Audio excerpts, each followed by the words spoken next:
Boas, malta, bem-vindos a mais um episódio. Hoje gostava de trazer uma pessoa que é do meio do. Vamos lá. Tá vendo? Ai, que burro, dá zero pra ele.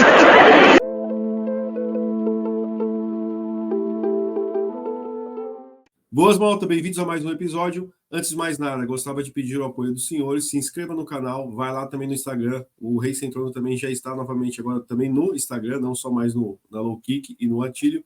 Mas pronto. Mas antes da gente anunciar o convidado, eu gostava que o Atílio fizesse as honras da casa. Ora bem, para mim é uma felicidade, é um atleta de nome aqui na cidade do Porto, é uma referência dentro do meio desportivo e é um amigo. E tem aqui um percurso único e muito engraçado. E eu vou passar a explicar e depois passo a voz a quem de direito. Portanto, Bruno Leal começa de origens humildes na zona ribeirinha do Porto, uma zona histórica, uma zona que na altura dele, de infância, era uma zona difícil. Começa pelo karaté, vai fazendo uma transição para o pugilismo. No pugilismo começa a ter uma paixão pelos desportos de combate cada vez mais fortes, até pela mística da geração que era pugilística na cidade do Porto. Entretanto, faz a transição para o jiu-jitsu brasileiro, cinto negro de jiu-jitsu, professor de jiu-jitsu, e depois faz aqui uma transição gigante para o strongman, começa a organizar provas de strongman, vai à televisão ao Got Talent, acaba por se inserir aqui numa nova onda de strongman em Portugal, provas internacionais, juiz internacional, seleção nacional. Mas vamos começar pelo início primeiro. Bruno, o teu primeiro contacto e a tua infância com as artes marciais. Antes de mais, obrigado a ti e obrigado, Daniel, pelo convite. Para mim é muito importante poder contar um bocadinho da minha história, porque vai ajudar o desporto em si, as artes marciais, tanto como o meu desporto atual, que é o strongman. Como é que isto começou? Como tu disseste bem, eu sou de uma zona que era um bocadinho difícil, ou muito, depende. E então, ali era... Vamos começar por uma palavra que se usa muito hoje. Antigamente não existia esta palavra, chama-se bullying. Antigamente a palavra bullying não existia. A palavra bullying antigamente chamava-se desenrasca-te.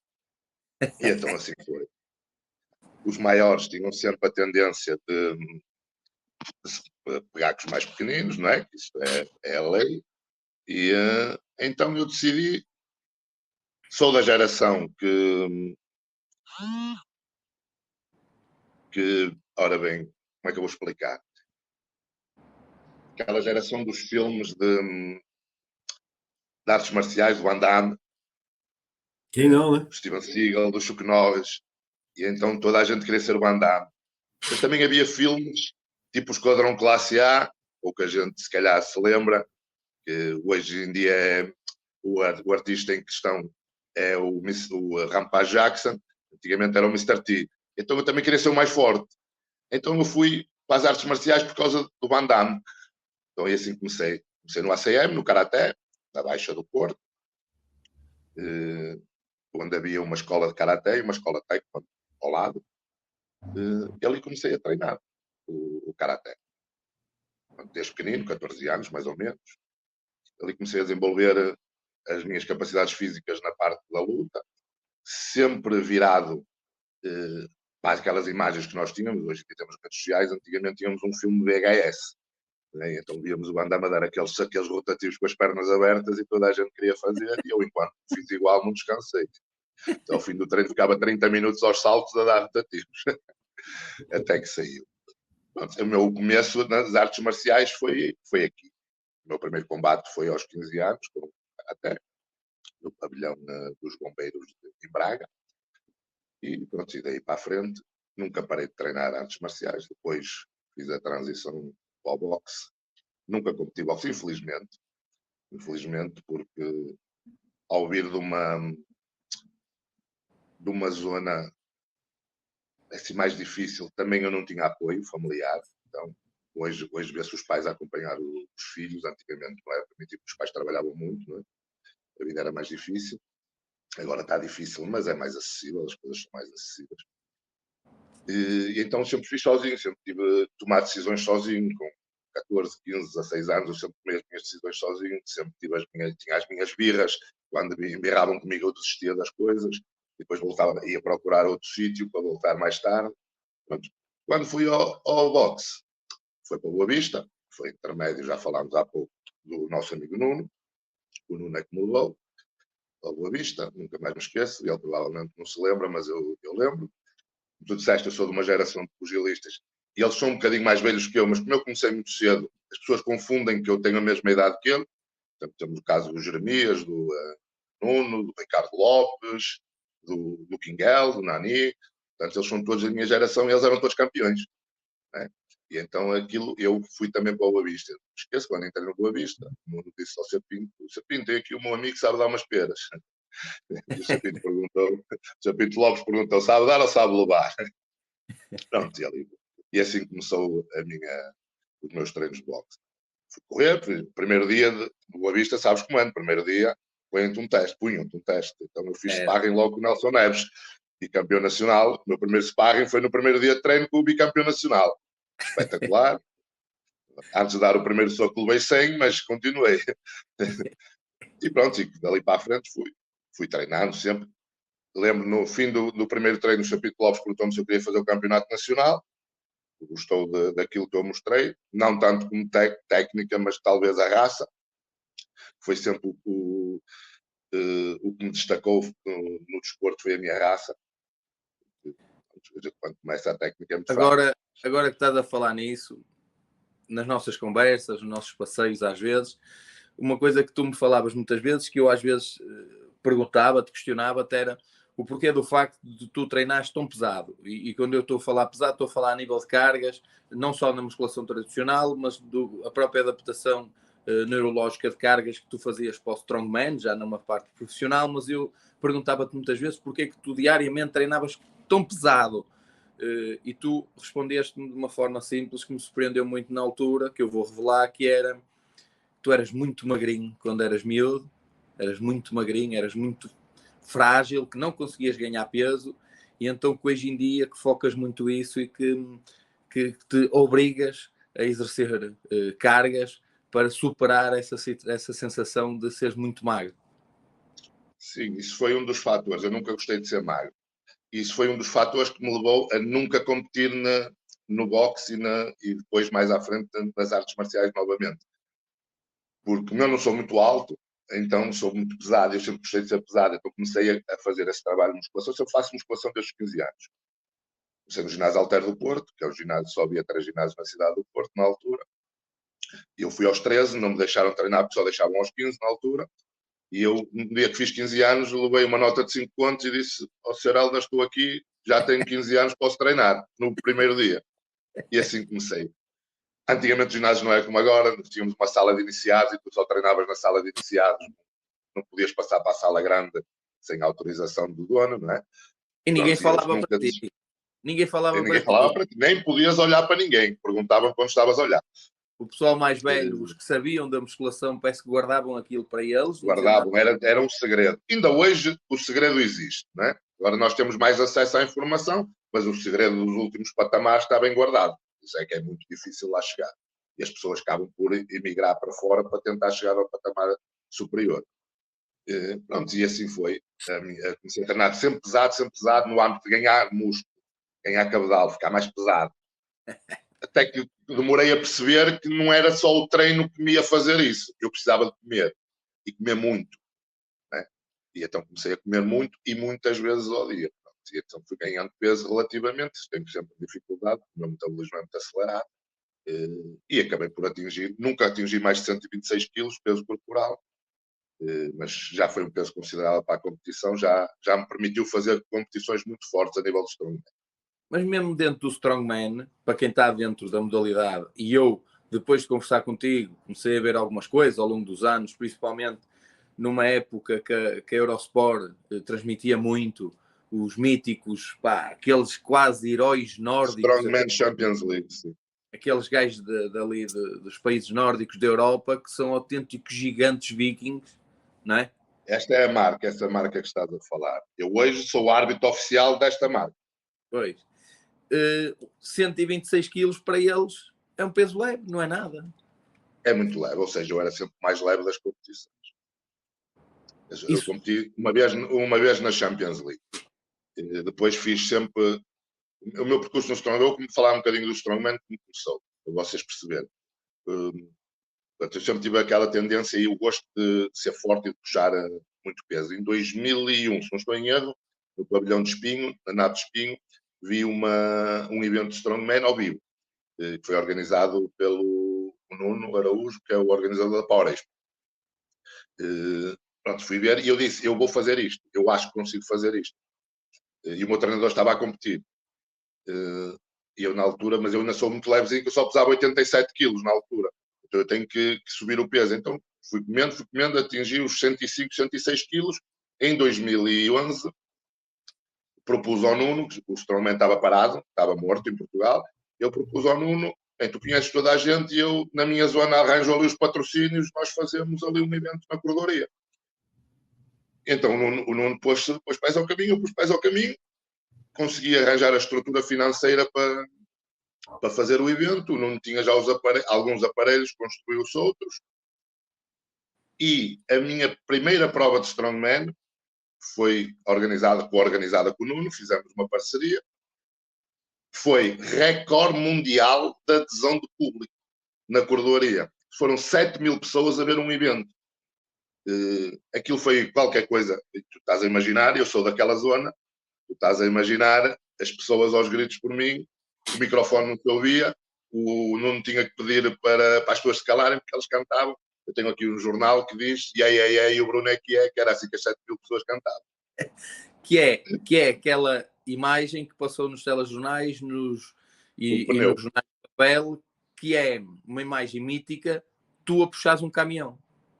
Puxar o caminhão foi mais tarde. A imagem desse evento que ficou gravada para o mundo foi eu a virar um pneu de 500 quilos. Pá, mas há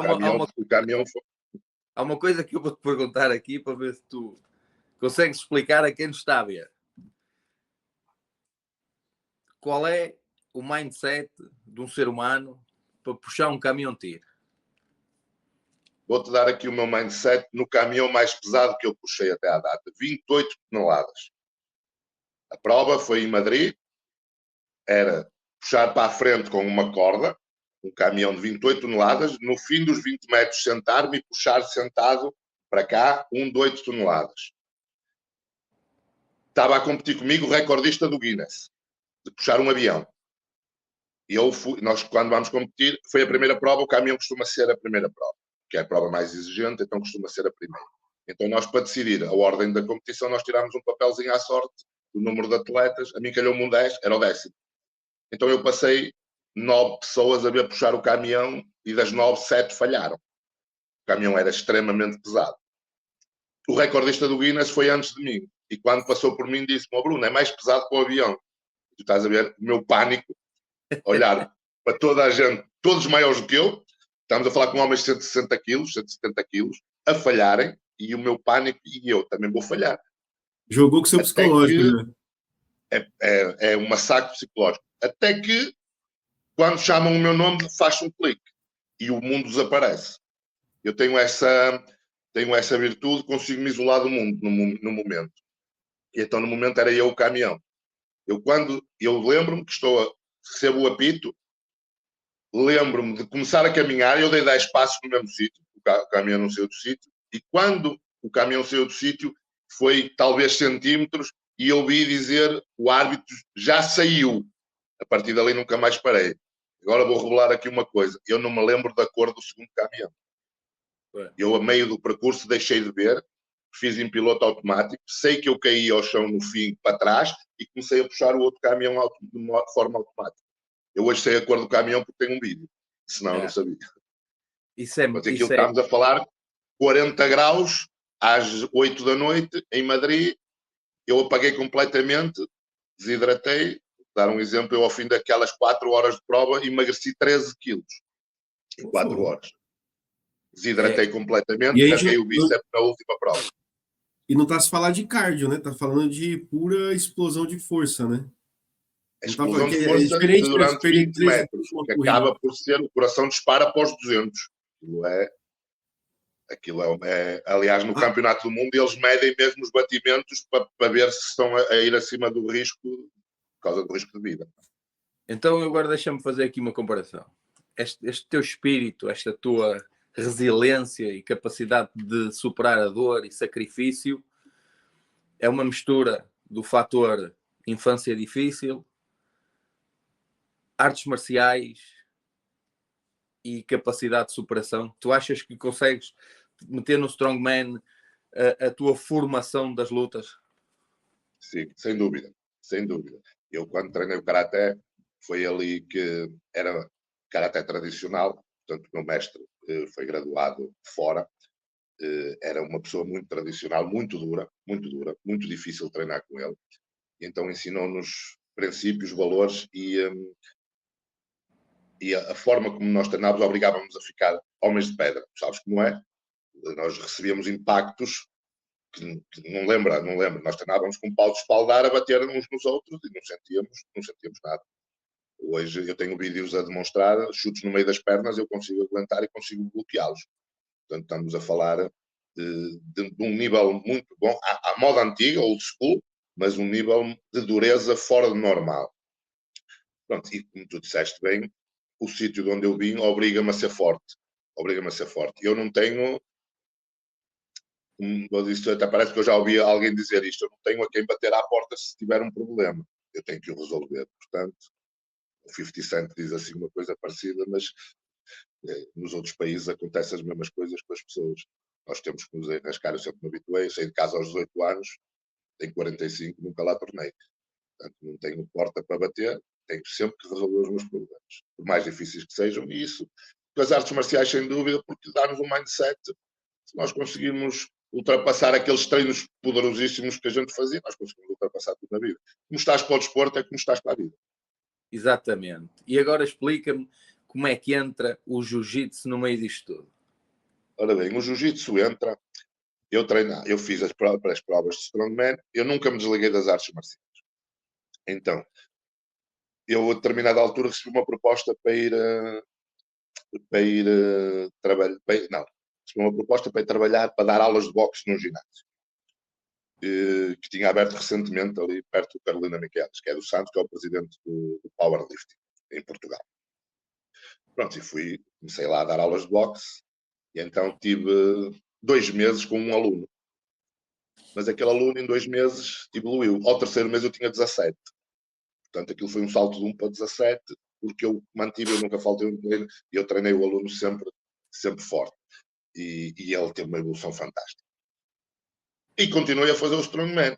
A determinada altura, o MMA ganha assim um tamanho enorme no mundo, não é? O UFC passa para o estrelato. Eu sempre gostei de ver o UFC, eu lembro do UFC 1, o UFC 2, o UFC 3, eu sempre vi todos, mas ele ganha uma dimensão grande. Com a vinda também de muitos brasileiros para Portugal para ensinar o jiu-jitsu. Na altura, aqui no Porto, tínhamos e continuamos a ter muitos bons professores de jiu-jitsu. E naquela altura eu decidi fazer uma equipa de MMA. Então, porque eu sabia lutar de pé, sabia lutar com as mãos, sabia lutar com as pernas. Tenho muita percepção. Um treinador, o meu maior trunfo, eu consigo interpretar os movimentos de cada desporto e treinar a parte física para que a pessoa seja forte naquele desporto. Os treinos físicos não se treinam todos da mesma maneira. Cada desporto tem a sua referência e os músculos são mais utilizados num desporto que noutros. Uns é mais elástico, é mais explosivo. Depende da característica também do atleta, não é? E então, eu, com essa percepção, o que é que me faltava? Um professor de jiu-jitsu. Como na minha zona não falta lutadores, tinha lá um professor de jiu-jitsu, que era faixa marrom na altura, e eu pedi ao Sérgio, se queres vir fazer, que eu tenho este projeto, queres vir fazer comigo? Entretanto, para me dar mais espaço de manobra para poder treinar, eu pedi também ao Miguel Cruz, tu sabes quem é, para fazer a parte do kickboxing. Pronto, e ali formámos uma equipa assim um bocado, nós dentro do mesmo treino treinávamos boxe, kickboxing e jiu-jitsu. Era um treino de 2 horas e meia e fazíamos os 3, dividíamos o treino em 3 e fazíamos. Ora, quando eu fui experimentar o jiu-jitsu, eu lembro-me que caí ao chão e parecia um bacalhau. Eu fiquei esticado no chão, eu não sabia o que havia de fazer. Eu vi o chocoladela sair por baixo e eu tentei, mas eu não consegui, com a minha força toda. Ou seja, como é que um rapaz de 80 quilos conseguia me segurar e pregar ao chão? E eu, não, eu tenho que aprender isto, senão isto é uma lacuna que eu achei, sabes?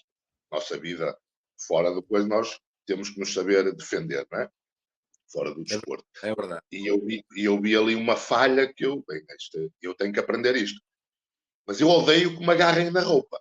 Então aqui isto foi uma barreira que eu tive que ultrapassar. Hoje em dia, a coisa que eu mais graduado sou é no jiu-jitsu. E é o desporto de combate que eu menos gosto de praticar. Porque eu não gosto que me agarrem. Eu odeio que me agarrem. Então eu aprendi o anti-jiu-jitsu. E eu gosto de jogar no anti-jiu-jitsu. Sair. Pronto. Utilizámos muito o submission, porque era MMA, eu entendi na altura o submission. Enquanto eu não percebi que tínhamos que ter a base do pano, na minha cabeça o submission é que era, porque luta-se sem kimono. Então era o submission. Exatamente. Mas realmente a base do pano faz muita falta, é uma diferença. E eu demorei um período de tempo até perceber. Quando percebi isso, comecei a treinar. Pronto, depois abri o meu próprio ginásio, já faz 10 anos atrás, já fazia o jiu-jitsu, fazia jiu-jitsu japonês também, que eu também sou graduado em jiu-jitsu japonês. O meu mestre é o Jason Carter, do Canadá, treina 3 lutadores do UFC, portanto é um treinador conceituado no Canadá. Já veio dar um seminário ao meu ginásio, já veio dar seminários cá, e ele acompanha-me sempre no meu percurso. Eu faço live stream para o Canadá e para os Estados Unidos, treinos de defesa pessoal, uma vez por mês. E aqui, agora ao jiu-jitsu, voltando ao jiu-jitsu brasileiro, entrou aqui o mestre Kleber, tinha uma academia de jiu-jitsu aqui perto, que infelizmente fechou, porque conservar uma academia de luta só é muito difícil. E então ele veio treinar e pediu-me para eu o preparar fisicamente. E fizemos um acordo para ele dar aulas aqui de jiu-jitsu. Comecei a treinar afim com ele e comecei a prepará-lo fisicamente. E foi assim, como é que eu vou dizer? O mestre propôs-se a lutar e nós fizemos uma preparação física que levámos 17 lutas e 17 vitórias, tanto na categoria como no absoluto. E então foi assim que o meu jiu-jitsu foi caindo na evolução e fui até chegar à faixa. Eu costumo repetir muitas vezes isto no treino, até ao pessoal mais novo que entra lá, principalmente aquele pessoal que está a fazer aquela transição, que está muito habituado à musculação tradicional, à carga, a fazer muita força, e depois entram no jiu-jitsu e têm o choque da primeira aula, que têm aquela, eu vejo na cara deles aquele pânico de quem está a morrer afogado fora d'água. E então a minha questão para eles é: o jiu-jitsu dá-te, sempre que tu treinas, o jiu-jitsu dá-te um banho de humildade. Tira-te o ego. Porque tu olhas para o miúdo de 60 quilos, achas, à partida, a tua força física, a tua compreensão, a tua capacidade de força vai conseguir superar o miúdo, e o miúdo, com a movimentação natural do jiu-jitsu, com o gesto técnico, coloca-te em situações que tu pensas para ti: e pá, e agora? Como é que eu saio daqui? Como é que este gajo me controla? E para um indivíduo grande, eu acho que isso é mais ainda, porque o pessoal, quando entra, já não entra relaxado, já entra para te dar pressão, não é? Exatamente. Quem tem assim uma complexão física maior do jiu-jitsu, da musculação, quando faz jiu-jitsu, dura 30 segundos. Ao fim de 30 segundos, aquele músculo, quanto mais músculo temos, mais oxigênio consumimos. Portanto, aquele músculo fica completamente bloqueado, fica completamente rastro, facilmente são depois dominados, porque já está, como tu disseste, um gesto técnico simples acaba de dominar, porque já nem é sequer há força para explodir, para sair. Uma coisa muito engraçada. Além de não saberem a técnica de o fazer. Exatamente. Uma característica muito engraçada na tua academia, que eu já tive o prazer de ir lá dar uns treinos e treinar também, e levar lá uns atletas de competição, e depois, durante o treino, tu observavas muito, ficavas a ver o meu treino, os miúdos, e depois davas também um bocadinho as tuas perguntas, fazias sempre as tuas perguntas, que é uma situação que eu sempre achei muito curiosa em ti, que é, à partida, quem te conhece, tu olha para ti, vê um indivíduo grande, forte, cara fechada, mas tu quando te envolves nos desportos de combate, nas artes marciais ou em qualquer atividade física, tu és muito curioso, tu fazes muitas perguntas, tu vens ao fim e perguntas porque é que ele está a trabalhar só o double jab, ou porque é que está a trabalhar isto, porque é que está a trabalhar aquilo, e depois quando as primeiras vezes que falei contigo na tua academia, e vou explicar o porquê do cenário físico da tua academia, que parece um filme de Hollywood autêntico, parece aquele filme do Van Damme, porque tu... Dentro da piscina. Exatamente, a tua academia. O Daniel, vê bem o cenário. E ele tinha uma piscina enorme, das grandes, dentro do ginásio dele. E ele eliminou a água e fez da piscina o recinto das artes marciais. Então tu treinas dentro da piscina com o piso à volta. Portanto, imagina aquilo assim à Como se volta. fosse o karatê combate, ficou agora? Exatamente. Parecido. É, um pit. Tu quando entras para ali ficas ali numa situação assim um bocado hollywoodesca, é muito engraçado. As 4 tem escadas de e desce de nível e fica com 2 níveis, é espetacular. Depois É pintei verdade, as paredes todas de preto para dar um cenário mais duro. É verdade. Dá umas imagens espetaculares. É um E o mindset, cenário mesmo. quando entras ali... É. E, pá, eu as primeiras vezes pensei assim, ok, eu vou explicar, a gente já tinha uma amizade da noite e de conversas, outras conversas de café, etc. Mas eu ao início pensava assim, pá, eu vou estar aqui a explicar com uma linguagem mais técnica, ou progressão técnico-tática aqui, etc. Tal, e eu um bocado cuidadoso para ser um bocado brejeiro, para falar de formas natural, e tu começas-me a falar em gestos técnicos, começas-me a falar se o double jab não lhe dava muito cansaço deltoide, se isto, aquilo, e eu começo a pensar para mim, pá, este gajo não é só grande, este gajo até sabe do que está a falar. Levas muitas vezes com esse autocolante, não levas? 95% das vezes passo por burro. Que até aprendi a tirar vantagem disso agora, ao fim de um tempo. Eles olham para mim e veem exatamente isso que tu dizes. Uma pessoa fechada, eu sou fechado, é natural. Também vai da minha profissão antiga, que obrigava-nos a ser assim, não é? E então, foram muitos anos. Mas eu realmente, como tu dizes, eu gosto de aprender, gosto de perguntar e gosto de perceber porque é que se faz aquilo, o porquê daquele movimento. Vejo em mim, avalio as minhas onde eu me canso mais, onde eu tenho as minhas falhas e tento procurar o porquê daquela falha para tentar corrigi-la. Eu vou-te dar um exemplo agora na parte do Strongman. Eu dei um seminário em Southampton, num ginásio em Inglaterra, num ginásio que só os homens mais fortes do mundo deram, o título de homem mais forte do mundo. Eu sou o único atleta que eu nunca cheguei ao nível de topo, porque é muito difícil, estamos a falar de homens com 200 quilos, o famoso Eddie Hall, que agora está na moda, como é que se compete contra um homem como o Eddie Hall com 200 quilos. Brian Shaw também vai fazer MMA, estamos a falar colossos, homens com 2 metros e 200 quilos. Não é? E então, eu, derivado ao meu envolvimento no Strongman e aos resultados que eu consegui com atletas e na organização de grandes eventos que eu fiz, grandes eventos, a nível mundial, aliás, fui o primeiro a fazer mulheres em Portugal, a mulher mais forte do mundo a competir, e ganhei alguma notoriedade porque ela era aluna do homem mais forte da Europa. E a minha aluna perdeu por um ponto na segunda competição da carreira dela, perdeu por um ponto para a mulher mais forte do mundo. E então aquilo criou ali uma amizade mais profunda, e o nome foi começando a afastar. Fui convidado, de facto, para fazer esse seminário em Southampton. Foi espetacular. Inglaterra, outro nível de strong. Qualquer coisa na Inglaterra é os Estados Unidos da Europa. Vou-te já dizer que para eu estar a dar uma aula de 3 horas pagaram 1.000 euros. Portanto, estamos a ver o nível. Uma aula eu estive a treinar e deram 1.000 euros para eu treinar. Aqui em Portugal eu tenho que pagar para treinar. E eu dei o seminário à minha maneira. Eu sou muito, para além da parte técnica, que eu já tenho a parte técnica bastante evoluída, eu sou um incentivador nato. Eu gosto de ver, eu transmito força porque eu satisfaço-me com a realização do meu atleta. O atleta, se atingir um número, eu fico todo contente. E isso transparece. Eu não escondo. Sou muito duro, sou muito à moda antiga, chateio-me, digo coisas que não devo às vezes, porque eu quero que eles tenham a exigência que eu tive para comigo. E é muito difícil, eu sei que é difícil, esta geração principal nova agora, fazer o que nós fazíamos é praticamente impossível. Mas mesmo assim, eu transmito, eu sou assim, e é assim que eu vou ser sempre.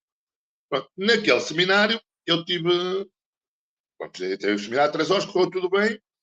Voltei à casa de um amigo, que eu estava a fazer estadia num amigo, também aluno meu, Nuno, competidor também de Strongman, e recebo uma mensagem no telemóvel de um treinador, que é só o melhor treinador de força do mundo, do Wembley.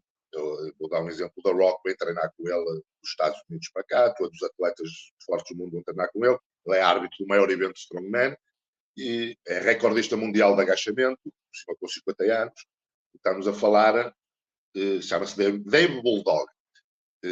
O ginásio dele é ao lado do estádio do Wembley. Então, eu estava em Redhill, 2 horas de carro do Wembley, e recebo uma mensagem: olá, sou o David Beauty. Os 2 dos meus alunos estiveram no teu seminário e bateram o recorde de agachamento pessoal. E sendo ele o recordista mundial e um dos melhores treinadores do mundo. Eu gostava que viesse ao meu ginásio para discutirmos técnicas de treino. E eu lembro, dentro do telefone, sabes como é? Perguntei à minha mulher, ora ver se isto é verdadeiro. Eu acho que isto é falso para pregar uma partida. Então ela disse, não, é verdadeiro. E eu respondi com muito gosto. Com muito gosto, vou com muito gosto. Então, eu tinha um programa para aquele dia que a minha mulher fazia anos, de aniversário, eu tinha um programa para irmos passear por Londres, para irmos ao Museu de Cera, à Roda Gigante. Eu disse à minha mulher, vais-me desculpar, mas vais depois. Isto é uma oportunidade única. E então, mas como ela também treina e era atleta também, não se incomodou. Então, quando eu cheguei ao ginásio, uma coisa muito engraçada. Eu cheguei à porta do ginásio tinha as grades fechadas, uma fotografia gigante dele a fazer o agachamento, o recorde do mundo. Eu espreitei e via pessoas lá dentro dele, volto ao ginásio e não via porta. Eu acho que não tem porta, pá. Como é que a gente entra? Demos a volta outra vez e tinha uma tábua ao pá na parede. Então eu, sabe o que é isso? Puxei a tábua ao pá, era a porta do ginásio. Um ginásio sem porta. Portanto, e entrei. Tinha logo um torniquete caríssimo. A porta não tinha, mas um torniquete caríssimo tinha. Mas perguntei por ele. Os alunos que estiveram no seminário estavam lá. E ele estava a chegar, chegou 2 minutos depois, chamou-me para o lado, como é óbvio aquilo. E fazendo agora referência àquilo que tu disseste, eu não fui lá para lhe ensinar nada. Eu fui absorver o máximo de informação que eu podia. Então nós afastámos-nos, já viste aqui as fotografias que eu tenho a conversar com ele no ginásio, afastámos-nos para um bocado, comecei a falar e eu comecei a debitar perguntas. Porquê é que eu me aleijo aqui? Porquê é que eu me aleijo ali? Para que é que serve este aparelho? Para que é que serve esta barra? Coisas que nós não tínhamos em Portugal. E ele então começou-me a explicar: tu aleijas aqui porque não fazes isto. Eu tive ali 1h30. Eu, naquela 1h30, posso dizer que aprendi mais que nos últimos 10 anos. E dali consegui melhorar o treino dos meus atletas para que, e eu tenho bastantes atletas sem lesões no Strongman, que é muito difícil, ou sem lesões graves, não é? Eu, infelizmente, tenho muitas lesões graves, já rasguei os 2 bíceps, já rasguei as costelas, já rasguei os gêmeos. Cada prova que ia, acabava por, sei lá, 50%, 60% delas ia para o hospital depois. É como se fosse um combate, mas não levava nenhum soco, ia para o hospital porque arrebentava um músculo qualquer coisa arrebentava, porque as cargas são elevadíssimas. E eu não sabia treinar, treinava à bruto, não é? Nós treinávamos à bruto, não havia conhecimento. Então, as minhas idas lá fora, ao estrangeiro, a minha curiosidade, fez com que eu evoluísse a um ponto que agora consigo fazer o treino perfeito, sem reduzir o risco ao máximo. Isso é mesmo... Diz, Daniel, só para não perder o time desse assunto. O que fica claro, que eu queria aqui trazer isso, é a humildade, né? Tu tá me dizer que um gajo que é recordista mundial lá fora, ele entra em contato consigo e ele fala com toda a humildade, fala assim, pá, vem para cá, vamos discutir, eu quero saber aí o que tu faz, eu também quero aprender. E no final, tu mesmo tá falando que tu mais aprendeu do que ensinou. Então, claro, acho que essa é uma mensagem muito importante de deixar para o público, né? A gente vê muita vaidade dentro do desporto, seja aqui em Portugal, seja no Brasil. Exatamente. Não compartilha informação. Hoje em dia vemos muita vaidade e pouco respeito pelos mais velhos. E é uma competição, né? Não, o que eu sei eu não vou dividir. Isso não faz sentido algum. Também está errado. Quando eu revelo tudo que sei, obriga-me a ter mais conhecimento para me superiorizar a mim próprio. Porque se eu tenho uma especialidade, eu ensino ao Atila a minha especialidade, o Atila sabe tanto como eu. O Atila, depois de aprimorar a minha especialidade, vai saber o que eu sei. Então eu tenho que evoluir. Se eu não me propuser a evoluir, eu vou ficar estagnado. E eu acho que eu acho que os segredos não devem de haver. A evolução parte com a partilha. Tu passaste um período que eu sei, porque sou do meio e tenho este conhecimento interno do meio, tu passaste um período relativamente recente, não foi há muito tempo, em que alguns pugilistas profissionais da zona te procuravam para fazer especificamente a preparação física para combates profissionais de boxe. E era uma coisa que eu, ao início, não entendia muito bem, e depois com as conversas contigo, tu explicavas-me como é que fazias a força, as cargas de força, potência máxima, uma rep em potência máxima, etc, etc. Ias-me explicando como é que fazias, mas depois, numa parte final, até com pessoas que são muito nossas amigas, dizias-me que, opá, ele tem lá tudo, eu quase só lhe faço o trabalho mental. Exatamente. A maior parte dos atletas, a partir de um certo nível, quando chegam por eles próprios, tal como me aconteceu a mim, já têm lá tudo. Precisam é que os guiem. E precisam de saber como. Vou dar agora um exemplo. Eu acho que não tem mal nenhum eu dizer isto. Eu às vezes, a Jacqueline Cavalgante, eu às vezes troco umas mensagens com ela, raramente, porque ela é uma pessoa ocupada, mas ainda, acho que foi ontem ou anteontem, mandei-lhe uma mensagem por causa de um exercício que ela estava a fazer. Estava a fazer um salto com absorção com a barra hexagonal. Eu estava-lhe a dizer que devia fazer com isso no agachamento livre, na barra livre, com uma absorção mais profunda, porque a barra hexagonal não permite uma profundidade tão grande. Eu gostei da resposta dela. Ela disse, eu estou a treinar assim, o preparador do UFC mandou-me fazer assim. E eu disse, então continua a fazer o que o treinador manda, porque os resultados estão à vista e ele deve ter um plano para que isso seja assim. Portanto, o que é que ela demonstrou? Ela ouve o treinador. E ouvir o treinador é muito importante, porque nós de fora avaliamos, temos uma avaliação sempre diferente do que está a acontecer. Eu vou-te dar um exemplo de uma pessoa que todos nós conhecemos, o Mestre Pina. Eu já fui fazer o canto com o Mestre Pina, com um aluno. E os alunos do mestre são como se, o mestre é como se fosse um comando da PlayStation. O mestre fala e eles reagem ao momento. Eu acho muito interessante a forma como eles jogam sempre de costas para o mestre, sempre do lado do canto, para poderem ouvir e absorver a informação. Mas a forma de reação, ele quando diz entra, eles entram. Ele quando diz dobra, eles dobram. Aquilo é automático. Ouvir o treinador é importante. Né? E o que é a conclusão? Nem todos os treinadores são bons. Então, mas durante um período de tempo, tu deves ouvir o treinador. Se tu vês que não evoluís, então se diz mudar, muda para outro, mas tens que ouvir o treinador. E eu acho que hoje em dia há muita falta de humildade, porque hoje em dia temos um mestre muito conhecido, que é o mestre maior mestre do mundo, que é o mestre YouTube. Então o mestre YouTube ensina-nos tudo. Né? Toda a gente sabe tudo, tu já sabes como é. Ô Bruno, tu mencionou Pina. A gente está falando do mesmo Pina, o Jorge Pina aqui de Lisboa? Mirandela. Não. Mestre Pina, Mirandela. Ah, O primeiro campeão do mundo português e nos Estados Unidos. Nos Estados Unidos, agenciado pelo Donald Trump. Há de ser nosso convidado também. Muito meu amigo. Há de ser nosso convidado também. É uma pessoa cheia de histórias, cheia de informação. É uma mais-valia para o vosso podcast. É dos maiores atletas de artes marciais que já tivemos em Portugal. Mas eu vou puxar... tirar só essa dúvida que tem o Pina aqui, né? Tem. Eu vou puxar mais ainda o assunto, que é a forma como tu, tanto no Strongman como nestas pugilistas profissionais que faziam a preparação física contigo, tu levavas ao máximo o mindset, tu levavas ao máximo a capacidade de sacrifício. Portanto, está muito na moda agora o coaching desportivo, o treinador mental, etc. Mas eu já podia fazer isso de uma forma, como tu dizes, não tão polida, de uma forma mais bruta, mais incisiva. Qual é? Eu uso muito até mesmo o contacto físico com os atletas. Eu dou incentivos com uma chapada. Eu tento, eu grito, eu falo alto, eu faço com que o atleta se isole numa bolha. e consiga reagir dentro daquela bolha. Eu entro naquele, só meu amigo. Só meu amigo. Eu tenho que, enquanto eu não sentir que eu fiz o atleta acreditar que ele é capaz de fazer aquilo, eu não paro. E quando eu vejo que o atleta consegue fazer, nunca mais sai. Fica automático, nunca mais sai. Vocês fazem muito isso. Isso que tu falaste é muito engraçado e eu já te ia fazer. Mesmo antes dos combates de boxe, tu ires lá quase fazeres, que é, parece quase um botão que tu vais lá tocar. Tu dás assim um toque, né? Explota um pico de adrenalina.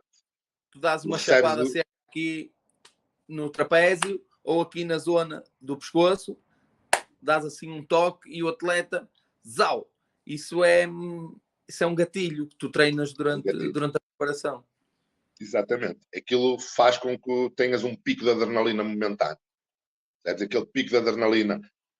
A adrenalina é perigosa quando é descontrolada. Tu, através do treino, aprendes a controlar-te. Quando o teu pico de adrenalina aparece e tu estás com a mente controlada, tu, durante 30 segundos, viras o Hulk. Portanto, depois é gerir. É muito engraçado para quem nos está a ouvir, e eu gosto de falar destas coisas. Nós passámos muitos serões juntos, eu e tu, e então os nossos serões, a maior parte do pessoal andava preocupado com uma série de coisas. Os nossos serões eram os dois a caminhar e tu a perguntar-me, pá, o que é que tu achas como é que achas que o John Jones vai lutar hoje? Como é que tu achas que vai acontecer isto? Olha, e este colega vai lutar, achas que ganha, não achas que ganha? E eu estávamos ali quase a fazer reviews de grandes eventos e adaptação, e quem nos via dizia assim, aqueles maluquinhos andam ali de um lado para o outro. E a nossa conversa era quase toda da avaliação técnico-tática, previsões, etc.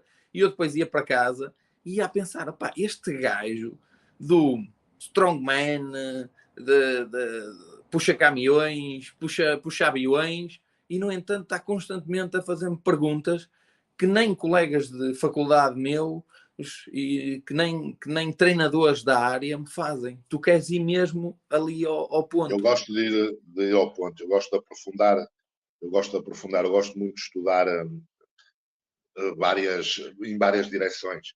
Eu acho que o conhecimento não tem espaço e nós fecharmos a nossa mente a um caminho só não é o certo.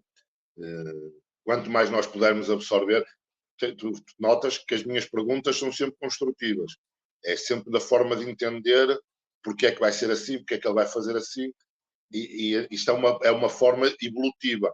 Porque eu quando faço as perguntas, já não faço do ponto de vista de atleta. Eu agora faço do ponto de vista de treinador para poder passar para os alunos. Eu quero sempre que os meus alunos sejam protegidos, eu quero sempre que os meus alunos evoluam. Portanto, eu agora não estou a treinar nenhuma equipa para combates, dou uma aula de boxe, mas sabes que é boxe de manutenção, tenho os mesmos alunos há 8 anos, espetacular, uma turma de 30 alunos, sempre cheia, sempre com alegria, é um boxe de manutenção, sem contacto físico, ninguém sai magoado, para vários quadrantes da sociedade, qualquer pessoa pode vir treinar, qualquer idade, eu tenho pessoas de 60 anos, tenho pessoas de 20, tenho de 15, portanto, quando me aparece aqui alguém que eu veja que está com um gosto diferente para competir, eles pedem-me, mas podiam-me treinar para competir, e eu disse, mas eu não tenho tempo, que infelizmente o negócio não me permite, não tenho tempo para dar aulas assim, então já mandei 2 ou 3 alunos jeitosos, um deles é campeão nacional, para o Quinguel, que é aqui pertinho de mim, então passo a batata a quem de direito, quem faz, e quem eu sei que faz bem. Mas tu continuas a coordenar o ensino do jiu-jitsu com o strongman? Eu, neste momento, parei um bocadinho com o jiu-jitsu. Tenho aqui um professor, porque eu estou mesmo sem tempo para fazer. Tenho aqui um professor a dar aulas de jiu-jitsu.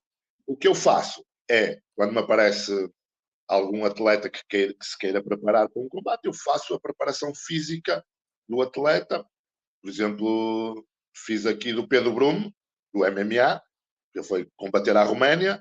Eu fiz a preparação dele, pusemos ali numa forma física espetacular, é um aluno também espetacular, tal como o mestre Kleber era. Não discutem, se eu disser salto, eles saltam. Eu tenho a minha ideia, eu sei porque é que eles querem que eu faça aquilo. Pronto, e como tu viste, vou dar agora o exemplo do mestre Kleber. O mestre Kleber ganhou as categorias e o absoluto. Estamos a falar de uma pessoa com 78 quilos, ganharam uma pessoa com 120 quilos, faixa preta, os dois no mesmo nível, e ele ter explosão e força física para conseguir e resistência, explosão e força física para conseguir trazer uma vitória num combate com uma pessoa que pesa mais 30% ou 40% do peso corporal e com as mesmas ou parecidas aptidões técnicas. Portanto, isso é um trabalho muito, muito difícil. E é um trabalho que só conseguimos atingir através de um atleta focado e não pode falhar. O atleta não pode falhar. Tem que confiar. Tu lembras-te que eu uma vez levei-te um treino biométrico? Lembras-te do treino com os ângulos? E tu disseste, pá, isso já houve aqui também, mas isso não pega em Portugal. Eu lembro que tu disseste, isso não pega em Portugal. E eu, mas eu tenho aqui uma coisa única, eu consigo medir ângulos, eu consigo criar os defeitos fácil. Isto é uma ajuda no meu trabalho. Sim, tinhas a mão. E tu disseste-me isso e realmente tinhas razão. Não pega. Não pega. Portugal é muito pequeno em termos de mentalidade para uma coisa tão evoluída. Ainda é. Tu conseguias transmitir, portanto, transmitias não, tu medias os ângulos e a execução para um ecrã digital e depois dava para... Um ecrã digital, depois analisava as falhas, sabia de feito do lado esquerdo para o lado direito. Por exemplo, na parte da luta eu conseguia medir o ângulo quando metias quando aplicavas um golpe, se o cotovelo levantava, porque nós sabemos isto à velocidade rápida é muito difícil, não é? E, por exemplo, no levantamento de peso, eu estou a fazer um levantamento de terra, um peso morto. Eu não consigo ver se o teu joelho está desviado 2 ou 3 graus para a direita ou para a esquerda. Eu não consigo ver, porque visualmente não é possível. 2, 3 graus é muito pouquinho. Mas eu, ao corrigir aqueles 2, 3 graus com este programa, eu consigo melhorar a tua performance. Maravilhoso. Maravilhoso, porque primeiro é as áreas todas a completarem-se umas às outras. Desde as artes marciais, a maneira de pensar, a parte de potência, pesos, tecnologia. E depois é uma adaptação de evolução tecnológica também. Mas eu agora vou aqui tocar numa parte muito engraçada, que é, eu uma vez estou em casa, ligo a televisão e vejo-te no Portugal Got Talent. É verdade. E como é que isso aconteceu? Eu sou o segundo strongman a ser convidado para o Got Talent. E eu vou dizer convidado porque eu não concorri. Nós não concorremos. Ou seja, o Got Talent, para quem não sabe, eu não tenho nenhum contrato, posso revelar. O Got Talent, se fosse só pelas pessoas que se inscrevem, só tinha cantores, bailarinos e mágicos. Então não tinha mais ninguém, porque isto é o geral da sociedade, não é? Cantores, bailarinos, então a gente quer ser cantor, bailarino ou mágico. E então eles vão a outras áreas, e muito bem, e trazem, estudam quem pode ser uma mais-valia para o programa e fazem o convite. No meu caso, fizeram um convite para eu fazer um vídeo de 2 minutos e meio para enviar, e se eu fosse, se eles gostassem do vídeo, então eu passava diretamente para Lisboa, para o Coliseu. Estava a ser feito aqui os castings na alfândega, mas eu já não precisava de ir, passava diretamente para o Coliseu. Eu fiz um vídeo e eles gostaram. Pronto, então, e eu também não sabia, eu pensava que eu era, mais uma vez, claro, a mentalidade, também eu tenho os meus defeitos, eu pensava que era a vedeta da companhia, que era o único convidado. Então, quando estava lá, estava lá um rapaz comigo, com a filha, que foi interpretar um filme mudo ao piano. E então eu percebi que ele também era convidado, então eu percebi que eles chamavam pessoas de outras esferas para ser convidado.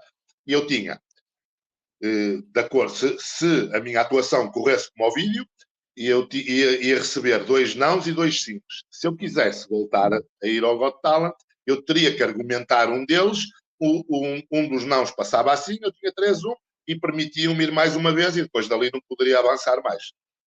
Então, como o que eu decidi, bem, eu vou fazer já tudo de uma vez, vou mostrar o meu desporto, vou enaltecer o meu desporto, isto é um palco, tenho, não sei, 200 mil visualizações no vídeo, já é uma coisa grande.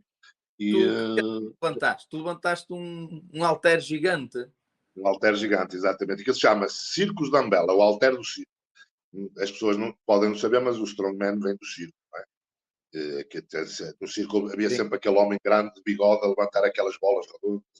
E então aquele é o halter do circo, que eu levantei o famoso pneu, que eu não podia deixar o pneu de fora, que era a minha imagem de marca.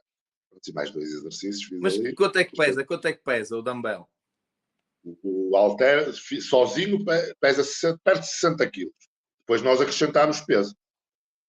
Quer dizer, eu lembro que tu na altura mandaste produzir numa serralharia um peso só para ti. todo o meu material eu mandei fazer para mim. Este material agora já existe à venda, mas não existia. Então eu sempre mandei construir o meu material todo só para mim. E o material que eu construí sempre, eu sempre pensei num nível aqui. Então o material que eu mando construir é sempre pesado, não serve para toda a gente. Eu tenho alguma dificuldade em começar a treinar iniciados porque eu não tenho material para eles. O material é todo grande. E então eu tenho ali uma pedra que parece, não sei se já me viste a transportar, parece uma lápide. Aquilo pesa 180 quilos. Ela teve 2 anos pousada até eu ter coragem para pegar nela. Hoje acho que posso revelar, vai ser um dos eventos do próximo campeonato nacional, a primeira vez que se vai fazer em Portugal. Mas eu já tenho esta pedra há 8 anos. Bruno, a questão das competições, eu queria que ficasse mais claro. Como leigo assistindo, o que eu estou acostumado a ver é o pneu, né, a prova do pneu, a puxar o caminhão, eu já vi algumas situações de avião, não sei se nessas provas, todas as provas têm um avião, e também aqueles barris, né? Eu queria saber existe mais atividades nessas provas diferentes ou não? Só se resumem nessas 3? Não, existem. As provas são sempre determinadas pelo organizador, de acordo com a ideia do organizador e com o material que o organizador tem à disposição.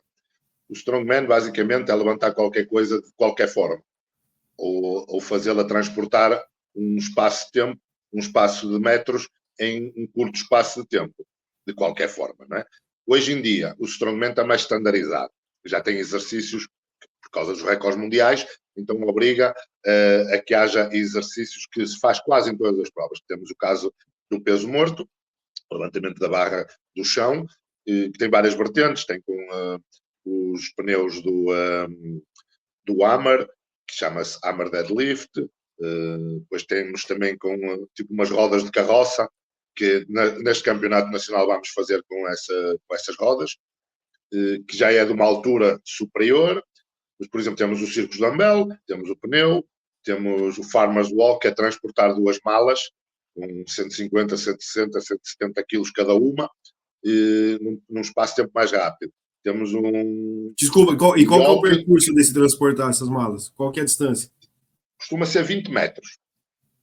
Ou 15 ou 20 metros. Se for provas duplas, que às vezes levamos as malas para um lado e trazemos uma estrutura, chama-se yoke, parece uma baliza, gigante com 400 quilos para o outro lado. Portanto, depende da prova. A prova pode ser singular ou um medley. Medley quer dizer que pode ser 2 provas numa, 3 provas numa ou 4 provas numa. Pode ser uma prova, faz uma, faz outra, faz outra, faz outra. Então, depois temos o log, que é um exercício que nós levantamos um tronco parecido. Vamos dar uma referência que toda a gente conhece, a halterofilia. Então, nós pomos um tubo aos ombros e levantamos para cima da cabeça até estabilizar. Temos, por exemplo, o frame yoke, que é uma caixa gigante. Como nós temos, no nosso caso, temos 2 pipas, uma pipa de vinho à frente e uma pipa de vinho atrás, e levamos a estrutura. Temos o levantamento de um carro, por exemplo. Pode ser feito de várias maneiras, na forma do agachamento, na forma do peso morto. Pode ser feito frontal ou lateral. Pode ser feito a aguentar tempo com o carro sustentado nas mãos, como eu já fiz, na corredoria. Aguentei na altura uma carrinha, uma Renault Kangoo, 46 segundos no ar. Portanto, que dá jeito para estacionar o carro. Quando fica torto, a gente levanta o carro e põe no sítio. Já aconteceu bastantes vezes. Daniel, a tua imagem congelou. Congelou? Mas pronto, o áudio, sem problema, vamos continuar. O tua imagem está congelada. Isto dá para pôr aqui um balãozinho aqui por cima, tu a dormires. Por isso, aqui assim, a tua imagem congelou. Não pode ficar tranquilo que o áudio está chegando. Estou dormindo, não. Pode ficar cegado, Walter. É a tecnologia. Os eventos são assim. Por exemplo, eu, como organizador, eu tenho preferência por determinados eventos, não é? Então, por exemplo, há um evento que eu gosto muito, que eu nunca fiz, tenho pena de nunca ter feito. Talvez nunca possa fazer por causa dos meus bíceps estarem arrebentados. Não é que eu não tenha vontade de experimentar, e olha, se for para o hospital, vou outra vez, não há problema. Só para ter aquela sensação de fazer uma vez. Que é os pilares de Hércules, que são 2 pilares, como no filme, e seguramos a manter os pilares em tensão, de braços esticados o maior espaço de tempo. Portanto, eu gosto muito deste exercício, porque é um exercício que, visualmente, o strongman é um desporto popular. Então, é um desporto de espetáculo. Quanto maior for os objetos, mais o público vai vibrar. O público nunca tem a noção de quanto pesa, mas quando vê um objeto grande, acha sempre, ou parte de um pressuposto, que é muito pesado. Então, quanto mais dimensão nós pusermos nos objetos, mais o público vai vibrar. Vão ver ali coisas que só aqueles 10 homens é que conseguem fazer. De facto, puxar um caminhão pesado numa competição não está ao alcance de muitas pessoas no mundo. Não está. É uma coisa muito difícil de puxar, movimentar um caminhão pesado. Nós tivemos agora na França, por exemplo, numa competição no Grande Prémio da Normandia, e o caminhão teve que ser movido de sítio até encontrarem um sítio favorável ao arranque do caminhão, porque não estavam, os atletas todos não estavam a conseguir fazer o arranque do caminhão. Uma mínima inclinação já interfere.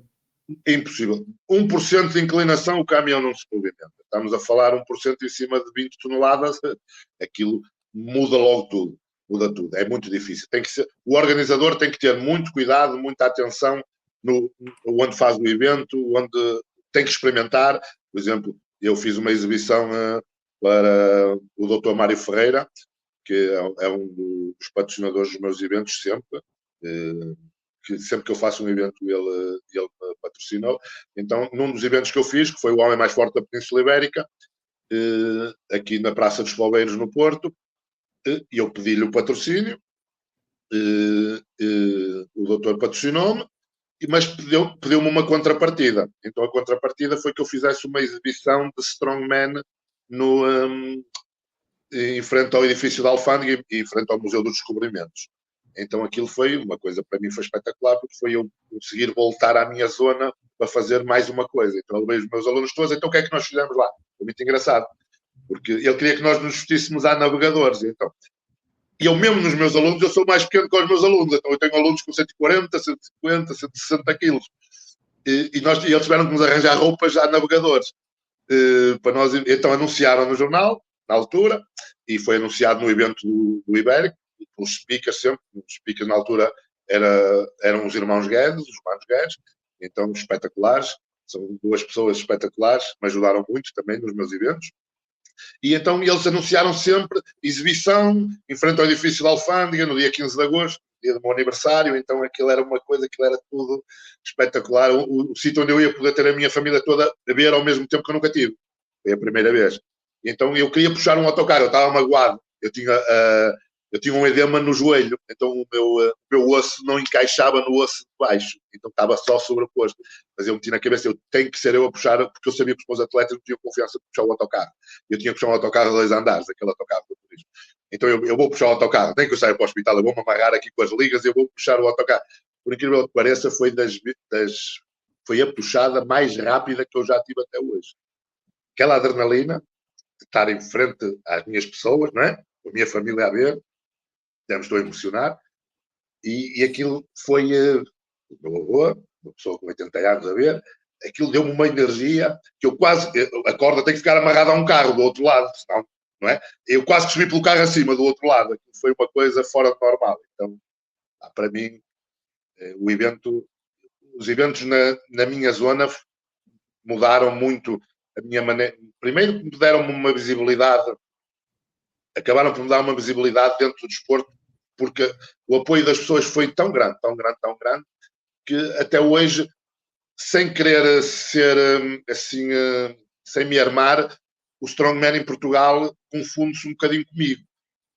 Pelo menos é que agora já começa a haver mais atletas do Sul, mas confunde-se um bocadinho, porque tive tanta visibilidade. Eu não ganhei a prova 2011, toda a gente pensa que eu ganhei, mas eu não ganhei.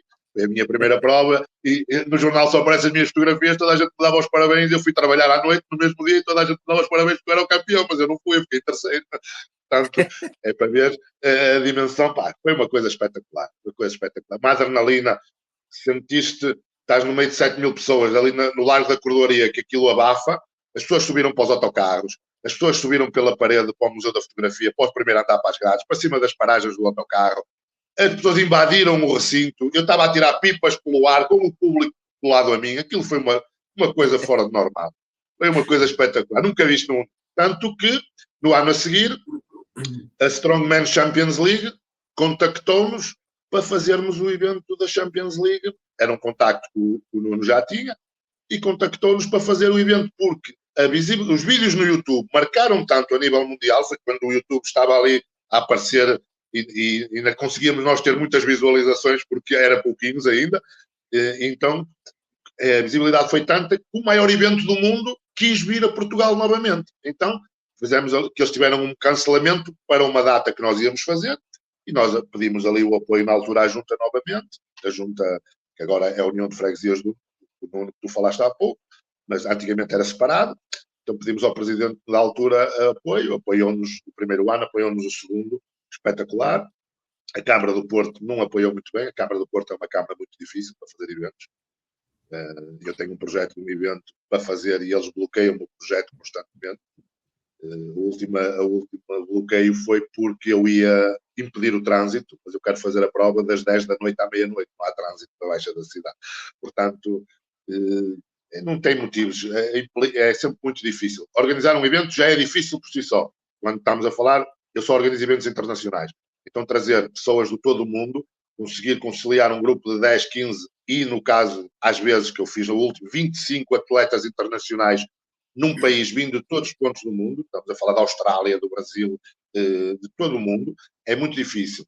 E a Câmara não percebe que, ao apoiar-nos, é visibilidade para a cidade do Porto. Eu, quando fiz a prova dos poveiros, foi muito difícil fazer, foi preciso a Junta de Freguesia, na altura, pôr-se como minha parceira para eles me aprovarem as licenças. Eu lembro-me, pós-prova, eu entrei, por exemplo, vou dizer o nome, na Conga, nas bifanas, as famosas bifanas aqui do Porto, e o dono veio-me felicitar. Ei, Bruno, fizeste a prova espetacular, agora já temos os aviões, o rally e o strongman. Ou seja, as pessoas no Porto puseram o strongman no nível dos aviões da Red Bull e das corridas dos carros na cidade do Porto. Portanto, nós atingimos um nível, porque realmente quem é que não gosta de ver alguém puxar um caminhão? Quem não gosta de ver alguém pegar numa bola de pedra gigante? São coisas que não acontecem. Já tive o prazer, e vou-te perguntar se em Portugal existe um calendário de eventos Strongman, porque eu já tive o prazer de ser convidado por ti e ir ali em Esposende, e tu puxaste-me para dentro do recinto privado, para dentro das grades, e eu senti-me um anão à vossa beira, em que estava lá os americanos, que são, estava lá aquele americano que o gajo é uma figura pública nos Estados Unidos, autêntica, estavam lá atletas de todo o mundo, internacionais, ali em Esposende, na Marginal de Esposende, e aquilo estava com uma dimensão gigantesca que passava-me completamente ao lado a mim. Portanto, temos presenças internacionais, atletas de nome dentro da área. Existe um calendário nacional? Existe muito poucas provas a nível nacional. Nós só temos uma prova anual, marcada sempre, que é o Campeonato Nacional, que é feito na Power Expo, que é organizado pelo Nuno. Eu faço parte da organização. Agora, tivemos um período de tempo afastado, foi isso que me levou também a organizar as minhas provas. Nós éramos parceiros, entramos numa discordância e afastámos-nos um bocadinho. Ao fim de 10 anos, acabei eu por ter razão numas partes, ele por ter razão noutras. O nosso crescimento permitiu que nós nos aproximássemos outra vez para não deixar morrer este desporto, que é um desporto muito difícil. É muito difícil tu proposto a este tipo de desporto, porque as lesões são iminentes a qualquer momento e quem quer andar magoado, toda a gente tem a sua vida própria, não é? E não podes perder o emprego porque vais fazer um evento de strongman, porque isto, mesmo que sejas profissional, só ao mais alto nível é que existe algum valor, e até vem de outras coisas, de live streams, de patrocínios, mesmo próprio dos eventos é muito difícil. A não ser na Inglaterra, que são o único país do mundo que cobram entrada e conseguem pôr 15 mil pessoas a ver um evento de strongman. É único, é uma realidade. Portanto, nós temos esse evento. O Nuno também está a organizar o Homem Mais Forte Línguas Latinas, em Esposende, vai ser em agosto. No ano passado fez na Praia de Matosinhos e foi mundial. O vencedor deste evento ficou em 7º no Homem Mais Forte do Mundo. Portanto, estamos a ver o nível de atletas que cá vieram, que são níveis de nível top 10 mundial.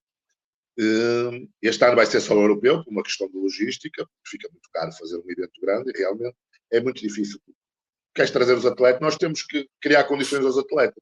Então, exemplo, em 2017 eu fiz um evento em Espinho, eu tive atletas de quarta-feira a quarta-feira num hotel em frente à praia, ou seja, já perto de férias, eu gastei muito dinheiro, e sabes que para gastar o dinheiro eu tive que o angariar, sem apoios de entidades nenhumas. Tinha uma entidade que tinha a Federação Portuguesa de Culturismo, que foi dentro de um evento delas, eles patrocinaram-me foram eles que me pediram para fazer na feira, e patrocinaram-me com um valor, foi um valor pequeno. E depois tive que arranjar o resto tudo, então andei a pedir nos sítios que nós conhecemos, não é? Aqui um bocadinho ali, e depois pedir é sempre aquela, para quem não gosta de pedir, não é? Então estar a pedir 250 euros, 200 euros, 300 àquele, que é uma coisa irrisória, até para eles, não é? E ouvir um não, é difícil estar sempre a ouvir um não. Mas lá está. Pois bem, aquela persistência que falámos há bocado. A gente tem que transformar o não em si. E como dizia o Nelson Mandela, tudo parece impossível até que seja feito, não é? Portanto, é o mindset. Eu vou fazer. Eu vou-te dar um exemplo. Eu fui muitas vezes para o hospital por causa de competir. E eu fui para o hospital por ter organizado. Eu entrei em burnout, agora chama-se burnout, não é? Esgotei completamente. Portanto, durante 3 meses, eu dormia de 5 em 5 dias. Foi muito, muito, muito difícil angariar aquele valor. Mas hoje em dia, eu dei prize money, eu proporcionei um bom hotel, proporcionei transportes, os atletas foram atletas. Porque eu tenho essa percepção como atleta. Eu sei quando os organizadores falharam quando eu fui competir. Então, quando eu organizo, eu não posso falhar nesse campo. O atleta é que vai dar o show. Então, o atleta que vai dar o show, o atleta tem que ser tratado acima de tudo. Não pode faltar nada. Para que o atleta, quando chegar ao momento, esteja 100%. E com alegria. Olha, amigo, portanto, nós normalmente aqui, o Daniel é que puxa sempre este assunto, muito engraçado, que é nós pedimos sempre ao nosso convidado para contar aqui uma história mais engraçada, surreal, aquelas histórias que de alguma maneira nos aconteceu na vida. Mas eu vou já iniciar uma história, porque eu acho, uma história que já me contaste várias vezes, que eu acho um piadão. Tu foste convidado para ir fazer segurança por intermédio do meio de Strongman, foste convidado para ir fazer segurança para Londres, acho que foi em Londres, e depois estavas lá a controlar uma zona VIP, e tiveste que barrar a entrada a determinados indivíduos que não podiam entrar na zona VIP, e o indivíduo, na altura, de boa complexão física, etc., estava a ser um bocadinho hostil contigo, e tu bateste o pé, criou-se ali um confronto, e tu tiveste ali uma percepçãozinha que podia haver um confronto físico, e depois, ao contares-me a rir, né, aquela risota entre nós, diz-me assim, pá, olha, eu pensei, vou ter que me embrulhar com este gajo aqui, mas não o vou deixar entrar. Entretanto, ele e os amigos desistem de entrar na zona e tal, e depois, mais tarde, chegam à tua beira e dizem, olha, tu sabes quem era o indivíduo? O indivíduo era uma estrela do UFC, uma estrela inglesa do UFC. É verdade. Então era só o número 3 do ranking mundial e estava previsto jogar com o John Jones. Então estamos a falar de uma estrela do mais alto nível, é verdade. Ele queria entrar para a zona VIP, porque na cabeça dele ele era VIP, não é? E queria entrar sem pagar a pulseira dourada, não é? Que era, na altura tinha a pulseira dourada. E estamos a falar que cada mesa custava 1.900 libras na zona VIP, era um evento de MMA televisivo, ia ser passar na televisão. Portanto, as ordens que eu tinha era não deixar entrar ninguém sem a pulseira, como é óbvio. Eles vinham 12 e queriam entrar, e ele só me perguntava, sabes quem eu sou, e eu dizia, eu não sei, nem quero saber, não tens pulseira, não entras, tens que ir buscar uma pulseira, sempre educadamente, até que depois passa aquele nível, e eu agarrei-lhe pelo braço, abri-lhe a mão e disse, tu tens uma pulseira amarela, tens que ir buscar a dourada, senão não entras, e empurrei-o. E ele ficou para trás e ficou toda a gente, e eu reparei que toda a gente ficou a olhar para mim na arena. E eu, quem será? E ele foi. E eu vejo a tirar fotografias com toda a gente. Então, tirou fotografia. Eu tinha feito amizade com uns rapazes que estavam lá na zona VIP, porque viram-me, queriam-me ver no meu Instagram para ver quem eu era, e viram o meu Instagram, fizeram um pedido de amizade, vieram-me pedir, e estavam a dizer que eu era muito forte e que sabia lutar, e as coisas, que eu é que devia estar na jaula. E eu disse, não, que eu já não tenho idade para essas coisas. E eu vejo eles a tirarem uma fotografia com ele. E postaram. E eu, assim, quem não quer a coisa, fui ver quem era, carreguei no hashtag dele, uma lutador do UFC. Eu, pá, agora o gajo vem aí outra vez. Pronto, agora já não andei para trás, já não posso andar agora. Surpreendentemente, foi uma surpresa. Ele chegou, muito educadamente, mostrou uma pulseira dourada e perguntou: e agora já posso entrar? Eu disse: agora já podes entrar. Mas pronto, e assim, foi uma história engraçada porque foi, né? Às vezes as pessoas recuam perante obstáculos que conhecem. O desconhecido acaba por ser um fator que te permite não recuar. Ali não havia recuo, porque é trabalho, sabes como é, não há recuo, aconteça o que acontecer, mas existiam outras precauções, saber, se eu soubesse quem era, não é? Mas foi um momento assim engraçado, de tensão, mas é aquela tensão, lá está, com o controle que nós estamos habituados, é aquela adrenalina saudável que nós gostamos de sentir. E agora deixa-me só dizer uma coisa, que é um sentimento que tu tens de certeza também, que é aquela adrenalina que nos faz falta mais à frente quando deixamos de competir. Eu acho que isto é uma coisa que quem já não compete deve fazer transmitir aos mais novos, que vai haver um momento que é preciso parar.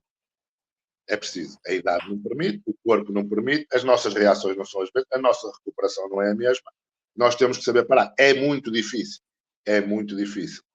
Eu estou a vê-los a treinar, eu tenho muita força na mesma, eu consigo fazer treino com os meus atletas de igual para igual, mas eu sei que não tenho capacidades para ir fazer um evento a um nível que eu desejo. Então é isso que me tem feito não voltar, porque eu não consigo atingir o nível que eu me propus.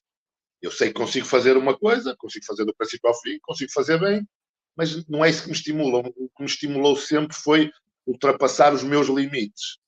E agora tenho que aprender a gerir isso mentalmente. É muito difícil, mas é um trabalho contínuo. Mas tu agora estás num patamar de desafio enorme, porque tu agora estás com um desafio diferente da seleção nacional, de uma bandeira, internacionalmente. Como é que... Eu sempre gostei muito de levar a minha bandeira. Eu gosto muito do meu país. Se calhar é um dos motivos que eu nunca emigrei, porque a vida aqui está mais difícil. Lá fora, eu percebi que lá fora conseguia ganhar muito mais dinheiro do que aqui. E ser mais reconhecido pelo meu trabalho. Mas eu gosto muito do meu país, eu gosto muito da minha bandeira. Eu gosto de levar a minha bandeira, sinto orgulho. Cada vez que caminhar, eu na Irlanda caminhei com a minha bandeira, foi um orgulho para mim. E mostrar que nós existimos no mundo, que somos uma nação forte também, com os nossos problemas, como todos têm, e cada vez estamos a ter mais problemas, mas isso são coisas que, com o tempo, se Deus quiser, se irão resolver. Mas eu gosto muito de levar a nossa bandeira. Agora, levar a bandeira lá fora, através, não como competidor, mas como selecionador. Em Portugal não existe um selecionador, eu não vou intitular como selecionador. O Nuno faz o mesmo trabalho que eu quando existem eventos, mas eu, devido ao meu percurso, as pessoas contactam-me do estrangeiro quando fazem eventos. Lá está, porque aqui em Portugal confunde-se um bocadinho comigo. Por exemplo, eu tenho em Madrid todos os anos, desde 2015, eu levo 3, 4 portugueses a competir a um grande prémio em Madrid. Agora surgiu este grande prémio da Normandia, em que, por causa do meu percurso, como eu falei há bocado, o Miguel, que é irmão do Nuno, me contactou: Bruno, eu estou a patrocinar o evento, mas eu queria trazer uma equipa portuguesa. Então, e eu falei com o Nuno, o organizador da Power Expo, porque ele é o detentor do Strongman Portugal, da marca, e em conjunto fizemos ali uma equipa forte e foi um espetáculo. Chegámos à França, diferente. Nós estamos habituados a grandes eventos e Portugal faz os maiores eventos de Strongman no mundo. Nós não temos dinheiro para fazer a Liga Mundial. Os nossos eventos são dos melhores do mundo, dito pelos atletas e pelos organizadores. Então, quando nós chegamos agora à França, nós tivemos também um patrocínio da Gigante, com a roupa desportiva, então nós chegámos com uma equipa, e isso notou-se logo no evento. Tinha os franceses e tinha a equipa portuguesa. A equipa portuguesa entrou em conjunto, todos juntos, todos equipados da mesma maneira, com um sentido de espetáculo, porque isto é um espetáculo, não é? Eu, para vender um evento popular, eu tenho que dar espetáculo. É tipo um bocadinho do wrestling, não é? Que é para depois o patrocinador querer fazer novamente. Então os portugueses puxaram pelo público, nós demos umas prendinhas ao público, demos fotografias com o público, interagimos de forma que os outros não fizeram. E isso fez crescer o evento. Aliás, foi referenciado pelo presidente da Câmara lá, que os portugueses fizeram enaltecer o evento E queria deixar aqui um agradecimento ao Miguel, que foi uma pessoa que proporcionou do bolso dele uma viagem, uma estadia, uma coisa inédita, não existe mais no Strongman. Nós tivemos tudo pago, viagem, estadia, comida, transporte, foi 100%. Nós só precisávamos de levar a roupa e a vontade. E isso é muito difícil. E isto acontece devido ao percurso, não é? À seriedade que nós vamos demonstrando no nosso percurso. O Nuno também faz a Champions League. De vez em quando levamos um atleta ou outro lá fora, e ele leva. Aqui pomos sempre 2 ou 3 portugueses, porque não, a verdade é esta, nós não temos, de momento, nenhum atleta com capacidade para esse nível, para se bater de igual para igual.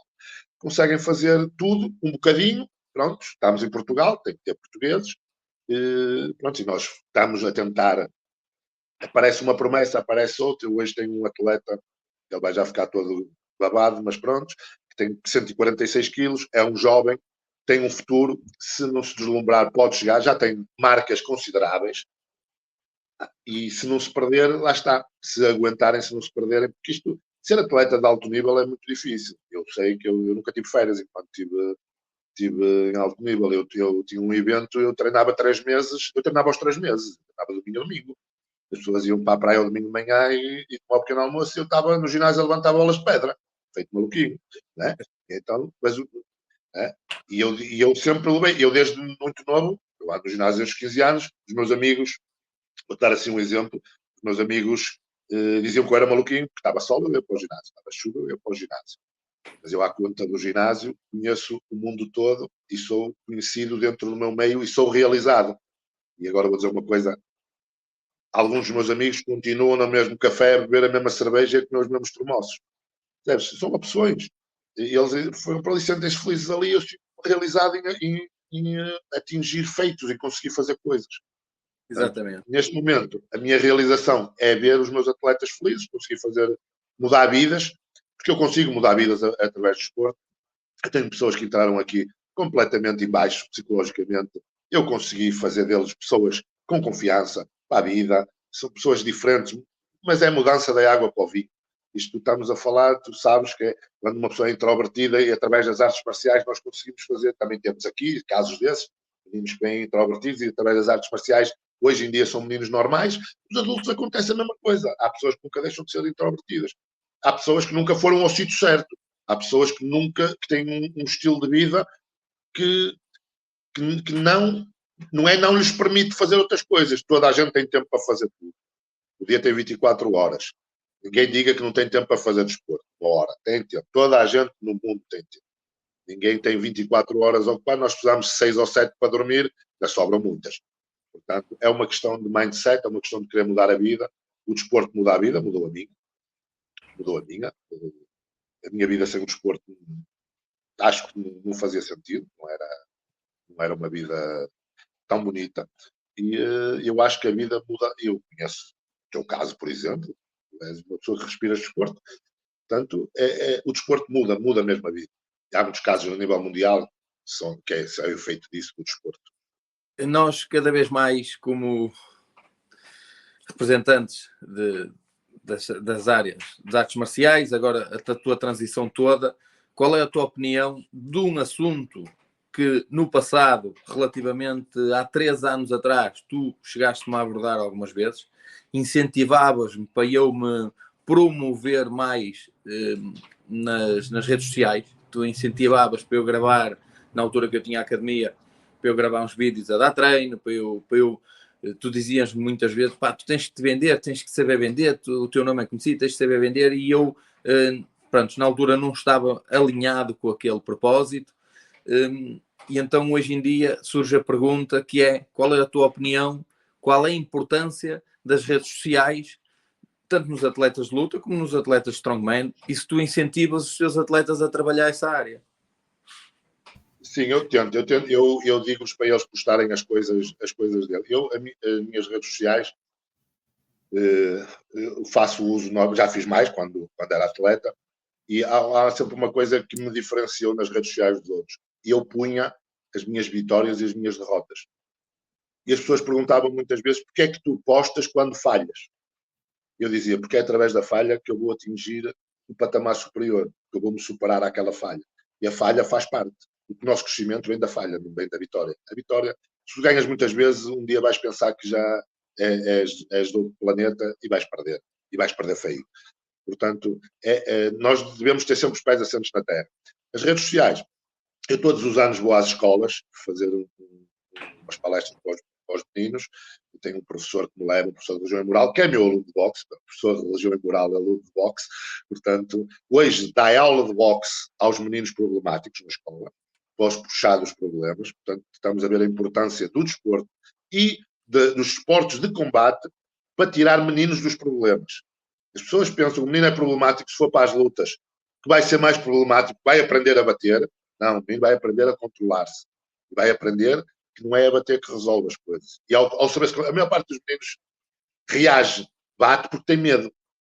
Então, ao não ter medo, ao saber-se controlar, ao ter confiança, já não vai precisar de tomar aquelas atitudes. Vai perceber, depois leva o ensinamento do professor, portanto vai perceber que não é através da violência que vai atingir o nome na escola ou na vida, não é? Maravilhoso. Portanto, olha o corte, as redes sociais. É uma das coisas que eu abordo sempre nas minhas idas às escolas. As redes sociais são boas e más.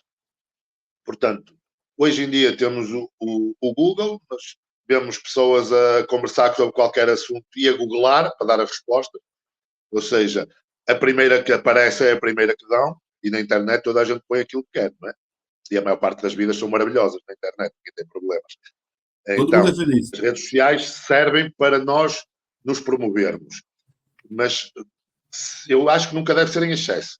Promover a pessoa, o desporto da pessoa, a pessoa, e se a pessoa tem aptidões para chegar mais longe, objetivos grandes, então sim, a rede social serve, porque hoje em dia o mundo gira à volta das redes sociais, e sem redes sociais não há hipótese. Nós temos grandes combates de boxe, de MMA, que se conseguiram nas redes sociais.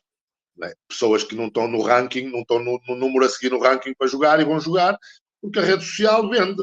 E depois pronto, é preciso saber jogar com isso. Agora, as redes sociais só são perigosas se forem usadas por mal.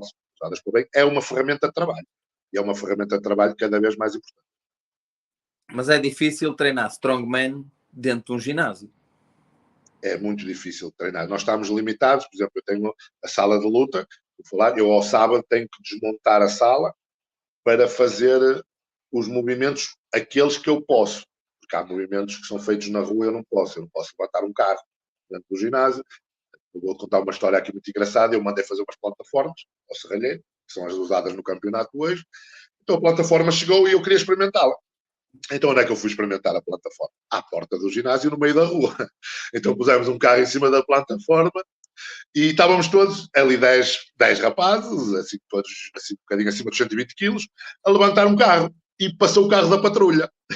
Então o carro da patrulha e abrandou, mas muito pasmados, não pararam, continuaram o caminho deles. Nós vamos para dentro do caminho, vamos ter problemas. Pronto, então são as coisas. Quando eu quero puxar um caminhão, eu tenho que pedir para puxar, tenho que pedir emprestado o caminhão, e pronto, vamos puxar alguém que nos faculte isso e vamos fazer isso. O polícia viu o tamanho das crianças e falou, vou parar não. Eu acho que eles ficaram mesmo espantados.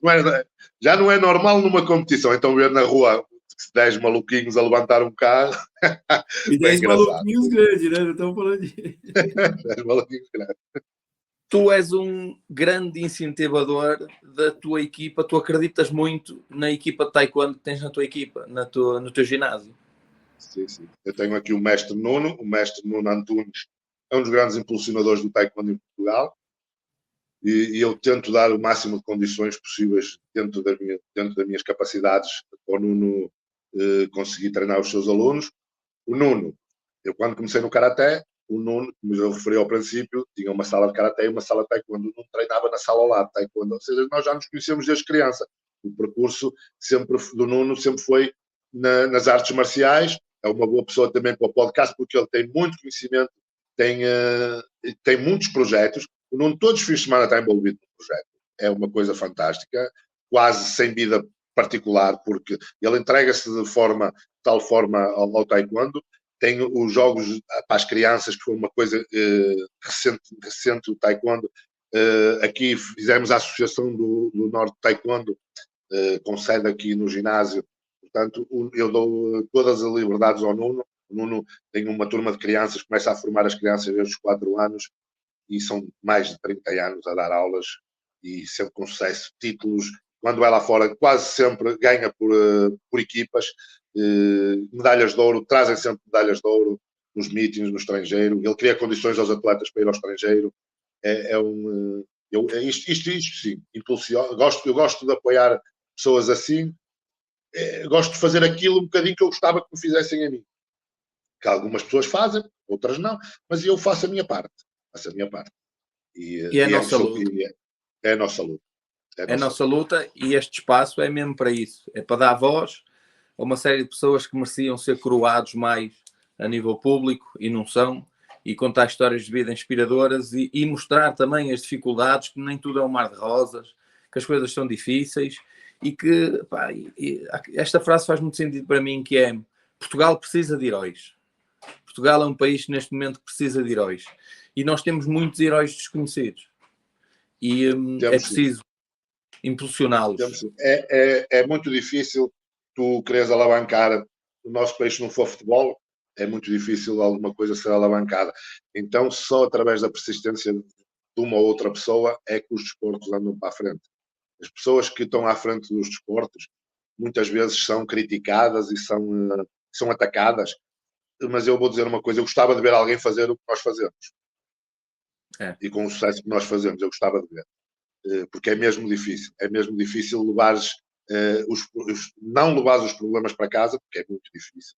É muito difícil trabalhar às 12 horas ou 13 por dia, que é o meu caso, e ainda ter que fazer estas coisas, e ainda ter que levar com estas negatividades, quando nós fazemos as coisas de coração e com vontade e para engrandecer os outros. É verdade. Diz-me uma coisa: dentro do Strongman, dentro dessas competições, e tu, tripeiro de gema, adoras picardias, competição, quem foi o teu maior rival? Aquele adversário que tu disseste assim: eu tenho que treinar para ganhar este gajo.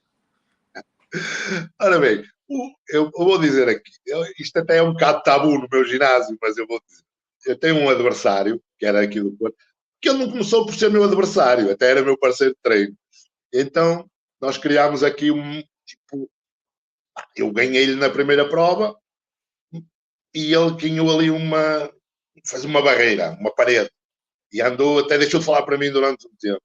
Depois voltou, que eu abri o ginásio, pediu, depois tivemos aqui mais um conflito, e tornou-se uma equipe, que eu fiz a minha equipa, e ele quis fazer uma equipa rival. Pronto, e criou-se ali uma rivalidade, por vezes não saudável, por vezes sabes como é, mas graças a Deus nunca chegou a extremos, e hoje em dia, mais uma vez eu ganhei, mais uma vitória, porque eu continuo cá, ele deixou de existir no meio, e o Strongman continua vivo. As minhas ideias prevalecem, porque eu sempre fui honesto, eu recebi a melhor coisa que pode acontecer num campeonato nacional, ao seres o juiz e estás envolvido na organização, a ouvir um atleta que não é teu, dar-te um elogio, a dizer que tu és uma pessoa séria, tu mais depressa bloqueias os teus atletas do que os outros. Eu é como se fosse um filho. O meu filho tem que fazer tudo direito. Não pode aldrabar. Então eu não posso com aldrabices. Eu posso, não posso arreio. Eu não sou mentiroso, não minto, não digo que eu levantei 500 quilos quando só levantei 300. Isso para mim, os motivos das minhas guerras sempre foram estas. Pôr a verdade no desporto. E eu acho que a verdade no desporto é a coisa mais bonita. Pode haver. Praticante, artes marciais, cinto negro de jiu-jitsu, empresário em várias áreas, agora selecionador, representante lá fora, árbitro internacional. Como é que é juntar isto tudo? É muito difícil. Tem dias que apetece fugir, mas é muito difícil. Mas com a experiência já vou ter, nós acabamos por nos habituar à tensão do dia-a-dia. Eu estou há 10 anos sem férias. Eu não tenho férias há 10 anos. Eu trabalho de manhã à noite há 10 anos e ainda tenho que fazer essas coisas todas. E vou-me desdobrando ali. Tenho que admitir que falho muitas vezes em casa porque estou-me a desdobrar para fazer essas coisas. Agora estive estes dias na França, do trabalho, fora de casa, tive que pedir um esforço extra a quem colabora comigo e é muito difícil. É muito difícil, mas também é um gosto que eu tenho de realização pessoal. Eu acho que nós, se tivermos realização pessoal, somos mais felizes. Exatamente, exatamente. A vida sem Isto também, felicidade, sem alegria, não é vida. isto também, nós à medida que vamos conversando, e eu tenho o prazer de ser teu amigo, isto começa a ser uma conversa mais chegada, mais intimista, acho que tem muita gente a ver, mas a gente acaba quase por se esquecer das pessoas que estão à nossa volta. Estávamos agora a conversar, não estava a pensar sequer que estávamos no podcast. E tu fazes uma situação na tua academia, no teu ginásio, que é, tu fazes questão que o teu ginásio seja um ponto de encontro de várias pessoas, de vários meios, e muitas vezes és tu tentas unir pessoas que até têm, que estão de costas voltadas ou que estão zangados. Tu fazes do teu ginásio uma zona neutra, quase, uma zona santa, em que as pessoas se sentam, tomam um café, tu convidas, chamas, e as pessoas abraçam-se, fazem as pazes naquela recepção, e tu promoves isso, tu promoves muita união entre as pessoas no ponto de encontro do teu ginásio. É muito engraçado isso. Sim, lá está, com o crescimento, também com a idade, a avançar, não é? Há guerras que deixam de ser necessárias, não é? Então, se nós pudermos ajudar a resolver um problema ou outro, para não haver um problema futuro, acho que não custa nada. Não custa nada. As pessoas sabem que quando eu faço as coisas, faço de coração, por isso as pessoas sabem. Opa! Vai voltar. Portanto, eu gosto de ajudar as pessoas, gosto de ajudar. Quando as coisas não são assim muito graves, se nós pudermos fazer alguma coisa pelas pessoas, acho que devemos tentar. Muito bom, muito bom. Projetos, Bruno. O que é que vem a seguir? Projetos. Ora bem, até tenho aqui, vou mostrar aqui. Este projeto é um projeto Strongman, ao Porto International Strongman Cup.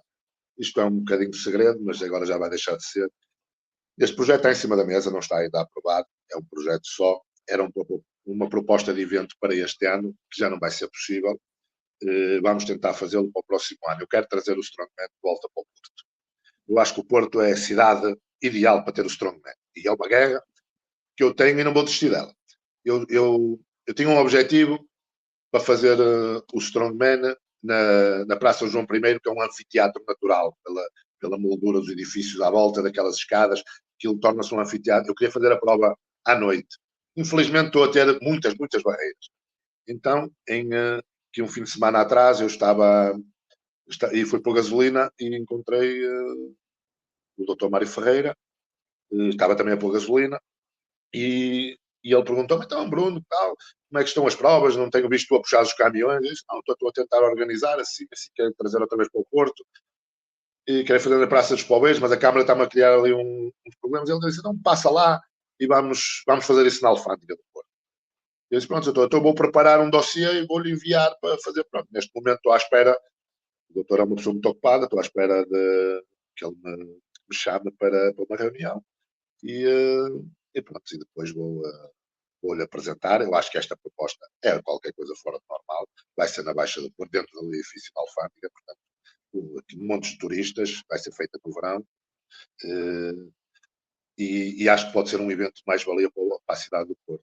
Deixa-me só fazer aqui referência como eu consegui levar este evento ao patrocinador da primeira vez. Esta é uma história também conhecida pelas pessoas próximas. O Dr. Mário Ferreira tinha um escritório ao lado da minha casa quando eu era criança, o primeiro escritório. Então eu via sempre ele a chegar de Ferrari, que ele tinha os Ferraris, e eu via ele chegar de Ferrari. Claro, sabes como é que as pessoas da zona iam todos ver o Ferrari, não é? É verdade. Então, isto passado a evolução dos anos, quando eu decidi fazer o campeonato do homem mais forte da Península Ibérica nos Poveiros, eu disse, vou mandar aqui uma mensagem ao doutor a ver se ele me recebe. Então, mandei uma mensagem num domingo e disse, pedi desculpa por ser no domingo, que era o único dia que eu tinha no escritório, que é o único dia que eu não trabalho, não é?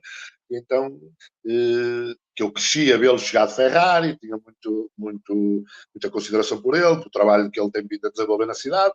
Gostava de lhe apresentar um projeto para fazer um evento e gostava que ele me desse 30 minutos do tempo dele.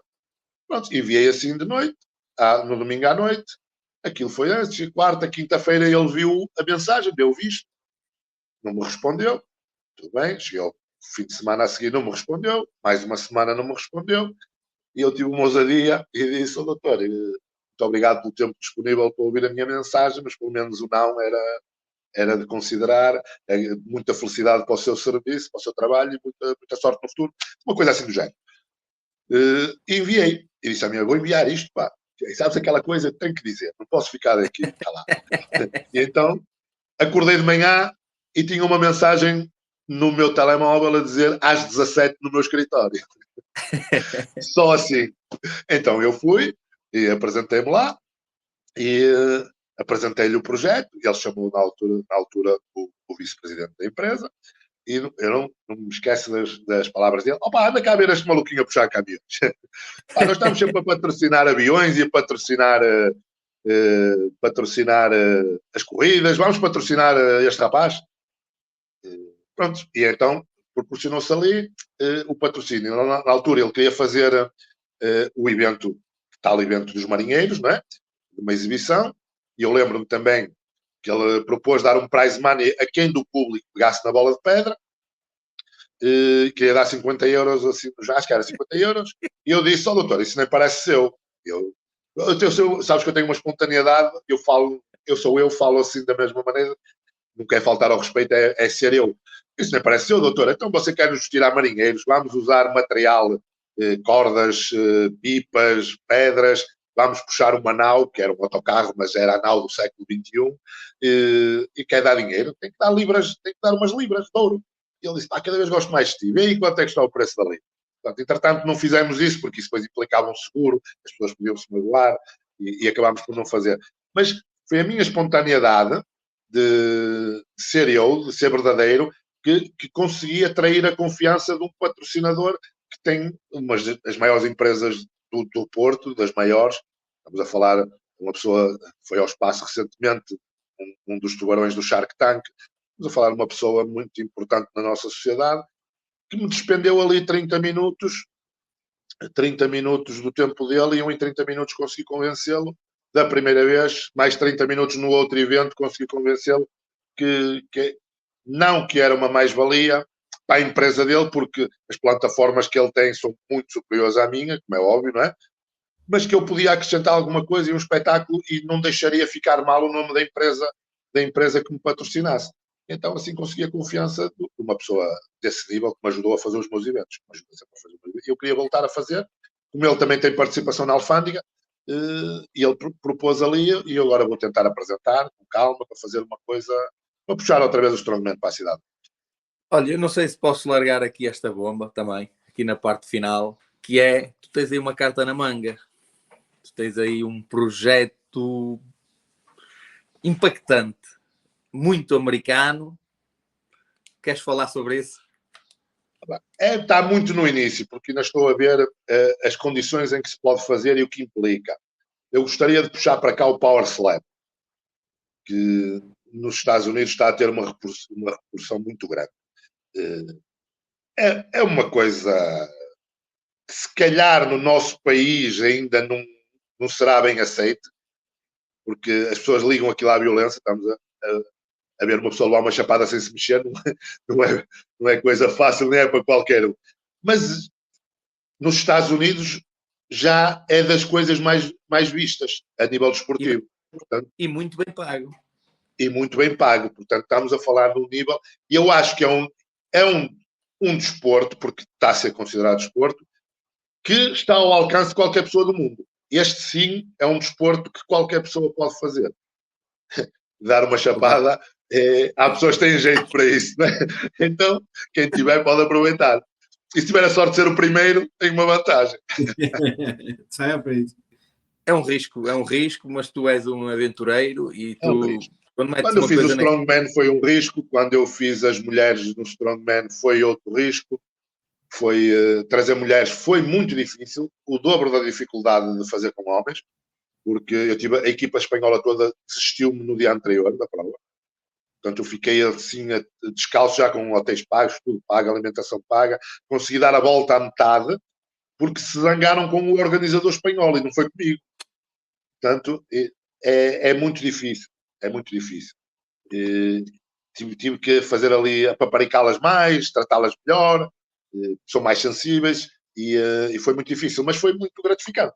Quando vês a mulher mais forte do mundo a competir, nós já tivemos o homem mais forte do mundo da história, para mim, de Dona Chabica, esteve aqui em 2012 a competir, é um colosso, é um homem com mais primeiros lugares da história, é um colosso da força mundial, e tivemos aqui a mulher mais forte do mundo. Portanto, Portugal já teve aqui os grandes nomes do mundo deste desporto. Portanto, eu acho que Portugal pode fazer muitas coisas, se as mentes se abrirem, e voltando às redes sociais e ao uso das redes sociais para divulgar também o país, o nosso país está muito bem conceituado lá fora em alguns campos. Eu acho que nós aproveitarmos, podemos também, no nosso meio, fazer crescer as coisas. Lá está, tem que haver pessoas como nós para ir à luta. E pronto, e tu és a pessoa ideal, porque tu és um faixa negra da vida, e eu vou querer ver o Power Slap, porque não há nenhum Tuga que não goste de porrada, por isso vou querer ver o Power Slap, e vou-te pedir, antes do Daniel também pegar, mas vou-te pedir para deixares aqui uma mensagem para quem está a começar, onde é que podem encontrar, e para quem está a começar tanto as artes marciais como a musculação. Daniel, queres dizer alguma coisa agora? Já não, gostava só que ele desse depois umas dicas aí de alimentação. Você tem que restringir ou pode comer à vontade? Senão eu vou mudar de esporte. Tem que restringir. Toda a gente tem que restringir. Os alimentos... Restringir não é cortar, atenção. Há tipos de alimentos bons e tipos de alimentos maus. Depois, de acordo com o objetivo de cada um, a gente ajusta as dietas. Mas não é preciso... Depende do objetivo. Objetivos normais, não é preciso desistir de tudo, não é preciso deixar de ter qualidade de vida, não é preciso deixar... Não podem comer certas comidas que fazem mal para a saúde também, depois impede o trabalho. Eu acho que a qualidade de vida parte muito pela alimentação. A alimentação é muito importante para a nossa qualidade de vida, até para impedir doenças e para deixar o nosso sistema imunitário alto. Eu acho que as pessoas facilitam muito. A nossa gastronomia em Portugal também não ajuda muito, porque é boa. E então, é uma das coisas boas que nós somos conhecidos, é pela gastronomia. E é difícil. Mas a pessoa, se quiser mesmo ter qualidade de vida, particularmente a partir de uma certa idade, que o nosso metabolismo tem tendência a abrandar um bocadinho, nós tornamos-nos mais sedentários, então a alimentação é importante. Boa. Quem te quiser encontrar, diz aí a localização do teu ginásio, o nome. Estou aqui na Rua Faria Guimarães, Six Pack Academy, perto do Covelo, no Marquês, junto ao Marquês. Uma coisa, eu há bocado disse uma frase do Nelson Mandela: tudo parece impossível até que seja feito. Eu acho que as pessoas, quando têm um sonho ou um objetivo, não fiquem pelo pensamento dele. Tentem. Mais vale falhar do que não fazer. Porque os anos passam e um dia vão olhar para trás e não vão ter a oportunidade de voltar a tentar. Então tentem, façam por conseguir um objetivo, peguem um objetivo na cabeça, tracem um caminho, procurem ajuda certa, informem-se de quem é e quem não é, porque isto é muito importante para não fazer as pessoas desistir. Muitas pessoas caem no erro de quem não é. Geralmente as redes sociais trazem muito isto. Quem não é publicita-se muito mais do que quem é. Uhum. Portanto, tenham muita atenção e procurem, tracem um objetivo de vida. A saúde é muito importante. O desporto faz muito bem à saúde. E dá Amigo, muito obrigado. Foi um prazer. Foi aqui uma manhã. Foi um prazer. Eu é que tenho que agradecer. É muito importante. Muito obrigado também pelo vosso reconhecimento em relação à minha pessoa. Eu gosto de divulgar. É muito importante haver mais pessoas como vocês a divulgarem o desporto, tanto seja este como sejam. Nós temos tão belos desportos e com pessoas de tão grande nível no nosso país e ninguém as conhece. Temos pessoas que vão aos Jogos Olímpicos e ninguém sabe quem são. Isto dói-me, a mim dói-me. E é preciso pessoas como vocês para ajudarem a divulgar isto. Obrigado a vocês por existir. Obrigado, amigo. Obrigado. Meus parabéns. Daniel, dá um beijinho. Malta, se inscreva no canal, acompanhe esse episódio que foi sensacional. Bruno, sem palavras, acho que é uma inspiração, não só como atleta, mas como empreendedor, e um pouco que compartilhou com a gente é um exemplo aí a ser seguido. Então, quando estiver aí no Porto, quero aí passar aí para tentar levantar, nem que for um terço aí um décimo do que tu consegue levantar. Está convidado. Só fiquei triste que eu pensei que eu ia poder comer mais carne, né? Falei, pô, vou mudar de esporte e vou me esbaldar no churrasco, mas já vi que não. O desporto não tem jeito, tem que ter sempre controle. Esporte não tem É uma jeito. brincadeira. Obrigado. Mais uma vez, muito obrigado.